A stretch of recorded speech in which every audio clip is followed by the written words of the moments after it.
Students, आज आपका हमारे channel history on finger tips में स्वागत है।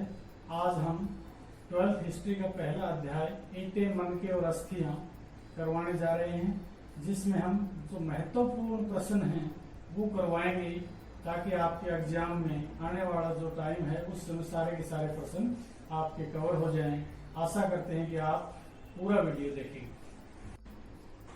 ये सभ्यता 5000 वर्ष पुरानी सभ्यता है। कांस्य युगीन सभ्यता कही जाती है। ये शहरी या नगरीय सभ्यता थी। इसको हम कैसे पता लगाएंगे कि कितने वर्ष पुरानी है? तो हमारे पुरातात्विक जो इतिहासकार हैं, विद्वान हैं, वो C14 कार्बन डेटिंग विधि इसका सहारा लेकर के सिद्ध करते हैं कि ये कितने वर्ष पुरानी कोई वस्तु हमें मिली है। तो कार्बन डेटिंग विधि C14 में रेडियो एक्टिव वस्तुएं, रेडियो पदार्थ जो है वो एक निश्चित गति से छोटे छोटे कण छोड़ते हैं जिनकी गति को मापा जा सकता है। अब बात आती है कि इसकी खोज की शुरुआत कब हुई। पहला हमारा जो जनरल कनिंघम है, पुरातात्विक हमारे डायरेक्टर जनरल कहे जाते हैं भारत की, तो 1856 में मुल्तान से लाहौर तक एक रेलवे लाइन बिछाई जानी थी जिसे मोटे रोडों की आवश्यकता थी। उन मोटे रोडों की आवश्यकता को पूरा करने के लिए जब वो खोज के लिए चले तो हड़प्पा और मोहनजोदड़ो में मोटे रोडे दिखाई दी। यहाँ पर बात आती है कि सबसे पहले हड़प्पा सभ्यता की खुदाई हुई 1921 में दयाराम साहनी ने करवाई, रावी नदी के तट पर है। 1922 में मोहनजोदड़ो की खुदाई हुई, सिंधु नदी के तट पर है, R.D. बनर्जी ने करवाई, राखलदास बनर्जी पूरा नाम।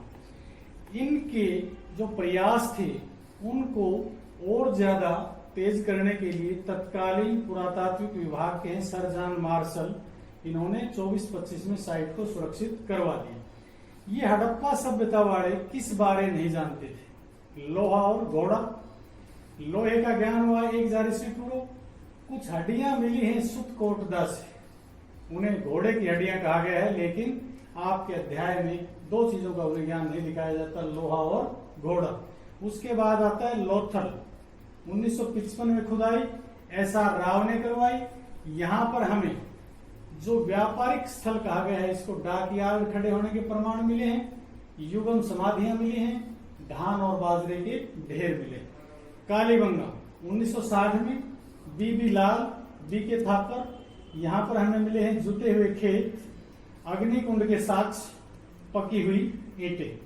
हड़प्पा सभ्यता का विस्तार या चरण, कितने चरण थे? 3 चरण। नंबर 1 3300 से 2600, 2600 से 1900, 1900 से 1300 ईस्वी पूर्व। जो विकसित चरण है वो 2600 से 1900 ईस्वी पूर्व। ये आपके महत्वपूर्ण प्रश्न बताए जा रहे हैं जो एग्जाम में बार बार बोर्ड के एग्जाम में आए हैं। ऐतिहासिक काल, जिस काल के लिखित साक्ष्य उपलब्ध हों उसे ऐतिहासिक काल कहा जाता है। 600 ईस्वी पूर्व से 400 ईस्वी पूर्व।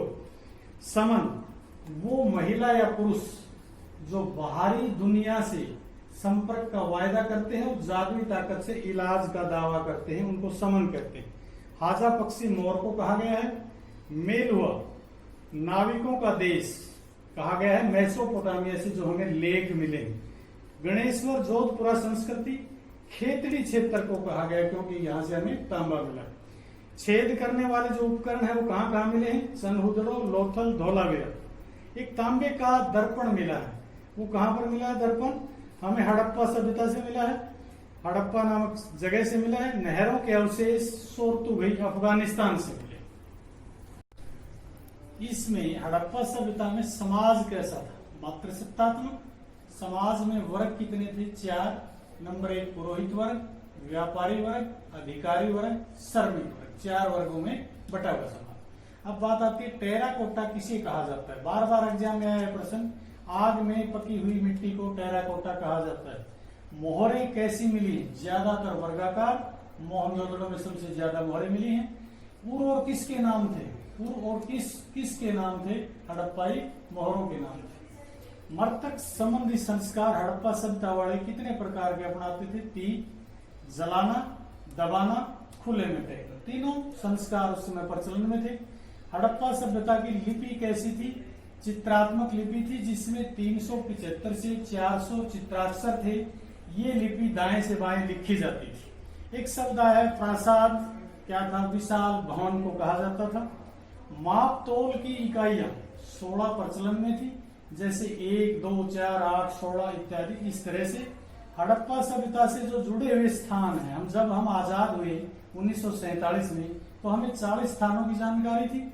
आज हमें भारतीय उपमहाद्वीप में लगभग 1400 स्थानों का ज्ञान हो चुका है, जिनमें भारत में 925, पाकिस्तान में 475। बनवाली हरियाणा का शहर है। यहाँ हमें मिट्टी के हल के नमूने मिले हैं। राखी गड्ढी, आज पुरातत्वविदों द्वारा आधुनिक खोजों से हमें पता चला है कि सिंधु सभ्यता का राखी गड्ढी सबसे बड़ा स्थल था। हरियाणा में है, नारनौल तहसील में। हिसार इसका जिला है। चंदहुदड़ो, शिल्प उत्पादन का सबसे बड़ा केंद्र।